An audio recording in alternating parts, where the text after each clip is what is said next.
नमस्कार, आप देख रहे हैं देवरी दर्पण और मैं हूं आपके साथ ममता दुबे। चलिए रुक करते हैं खबर की तरफ। मेरे पति को मार डाला, अब मुझे भी मार दो। आतंकी हमले में पति की हत्या के बाद एक पत्नी आतंकवादियों से अपनी मौत मांगती रही। 2 महीने पहले जो सिंदूर, जो सुहाग मांग में सजा था, आज जब अपनी आंखों से उजड़ता देखा तो नई नवेली दुल्हन आतंकियों से मौत मांगने लगी। लेकिन आतंकियों का कलेजा तब भी नहीं पसीजा। आतंकियों ने 2 टूक कहा, नहीं, हम तुम्हें नहीं मारेंगे।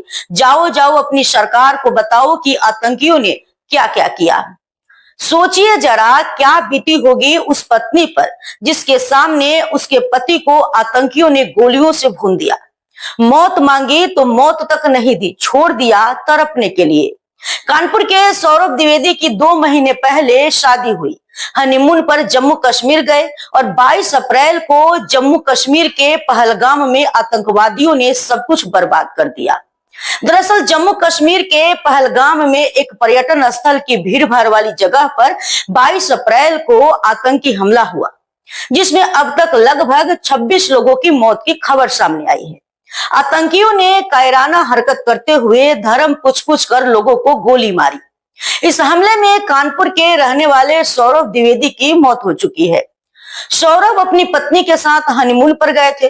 जानकारी के मुताबिक सौरभ की शादी 2 महीने पहले 12 फरवरी 2025 को हुई।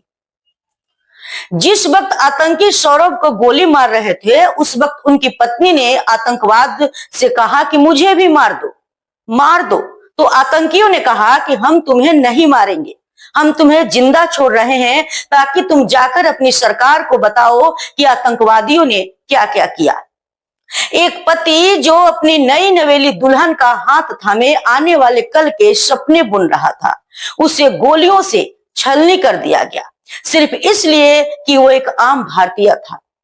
अब सोचिए उस पत्नी पर क्या गुजरी होगी। उसकी चीखें सिर्फ वादी में नहीं, पूरे हिंदुस्तान के दिल में गूंजी होगी। आपसे संपर्क किया तो वो काफ़ी ज़्यादा परेशानी में थे, उस समय कुछ बताने की स्थिति में नहीं थे। उन्होंने सिर्फ इतना बताया कि हाँ, यहाँ पे आतंकवादियों ने गोलीबारी करी है और सुबह हम उसमें फंस गए हैं। और फिर आधे घंटे बाद फिर जब हमारी बात होती है तो उन्होंने बताया कि शुभम को गोली लग गई है और इसके अलावा उन्हें कोई जानकारी नहीं हो पा रही थी कि शुभम की क्या स्थिति है उस समय पे।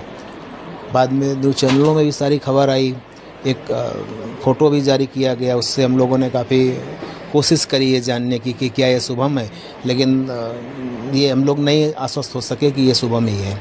फिर 6:30 बजे के लगभग जब भाई साहब से बात हुई तो उन्होंने बताया कि हाँ, इसकी पुष्टि हो गई है कि शुभम को गोली लगी और वो उस दुनिया में नहीं रहे। मरी गई, अभी फरवरी में ही शादी हुई, तो आप समझ सकते हैं कि क्या स्थिति रही होगी उसकी।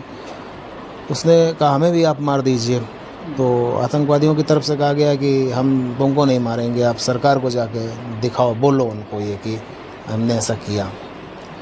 तो बड़ा जघन्य ये कांड आतंकवादियों के द्वारा किया गया, जिससे हमारा घर परिवार में पहाड़ टूट